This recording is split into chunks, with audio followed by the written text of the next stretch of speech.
საქართველოს პროკურატურამ კოლცენტრების მორიგი მასშტაბური დანაშაული გამოავლინა და ორგანიზებული ჯგუფის მიერ ჩადენილი თაღლითობის და ფულის გათეთრების ბრალდებით სისხლისამართლებრივი დევნა დაიწყო 10 პირის მიმართ.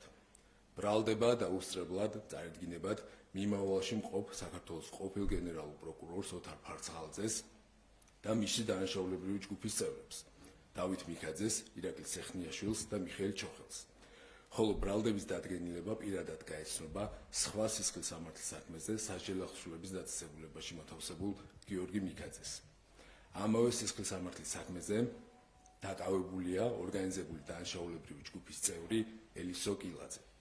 ბრალდების დადგენილება ასევე წარედგინება ჯგუფის სხვა წევრებს გივი ჭიბლაძეს, ბენ ანორს, თორნიკე ჯანელიძეს და გიორგი კამლაძეს, რომლებმაც ქმედითად ითანამშრომლეს გამოძიებასთან და არა მხოლოდ აღიარეს ჩადენილი დანაშაული, არამედ არსებითად შეუწყეს ხელი ტრანსნაციონალური დანაშაულის გახსნას.